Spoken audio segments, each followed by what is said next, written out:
গর্ভে বাচ্চা থাকা অবস্থায় যদি মা মারা যায় তাহলে করণীয় কি, সেখানে কি করবে? গত কিছুদিন আগে কুমিল্লা থেকে এক ভাই আমাকে প্রশ্ন করেছেন, হুজুর ইমার্জেন্সি মাসালা, আপনি উত্তর দেন, আমরা লাশ নিয়ে দাঁড়িয়ে আছি। আমি বললাম কি ভাই, কি হয়েছে?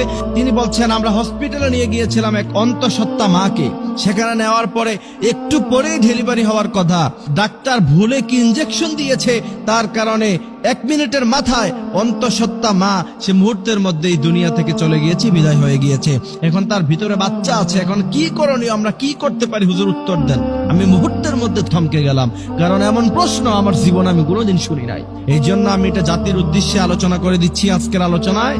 অবশ্যই আমাদের আলোচনা যারা শুনছেন, আদ-দাল্লু আলাল খায়রি কাফাইলিহি, এই হাদিসের ইস্তেদলালে আপনারা এটাকে শেয়ার করে দিবেন বেশি বেশি, যাতে করে গোটা জাতি জানতে পারে। কারণ একটি মাসালা, আপনি আমল করেন অথবা না করেন, আপনি শিখলেন, বিশ্বনবী বলছেন নফল নামাজ পড়লে যে পরিমাণ সওয়াব, সেই পরিমাণ সওয়াব আল্লাহ পাক তোমার আমল নামায় দিয়ে দিবে।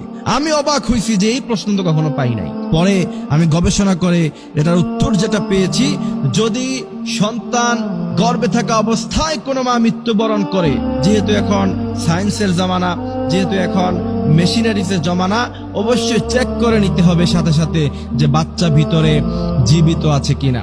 সাধারণত বাচ্চা, মা মারা গেলে বাচ্চা সাধারণত সাথে সাথে মরে যাবে। তারপরেও যদি কোনো কারণ আল্লাহ পাক তার হায়াত রাখে, সে যদি বেঁচে থাকে, অবশ্যই অপারেশনের মাধ্যমে বাচ্চাকে বের করে আনতে হবে, অবশ্যই এটা করতে হবে। আর যদি না হয় তাহলে কি করবেন? আমাকে প্রশ্ন করা হচ্ছে, হুজুর বাচ্চা যদি ভিতরে মারা যায় তাহলে কি তাকে আলাদা বের করে আলাদা জানাজা দিব, নাকি একসাথে দিয়ে ফেলবো? এখানে হচ্ছে মূলত মাসালা। যদি আপনি চেক করার পরে দেখেন যে না, বাচ্চাও দুনিয়া থেকে চলে গেছে, তাহলে অবশ্যই আপনি মায়ের পেটকে চিরাফারা করে, ইসলাম এটাকে সাপোর্ট করে না। মৃত্যুর পরে পোস্টমর্টম যেটা করা হয় বর্তমানে, যদি একান্ত কোনো প্রয়োজন না পড়ে, সাধারণ কোনো কারণে পোস্টমর্টম করা ইসলাম এটাকে জায়েজ করে নাই। যদি দেখেন যে বাচ্চাও ভিতরে মারা গেছে, মাও মারা গেছে, এমত অবস্থায় অবশ্যই দুইজনকে একসাথে জানাজা দিয়ে একই কবরে তাদেরকে দাফন করে দিতে হবে, বাচ্চা সেখান থেকে বের করা যাবে না।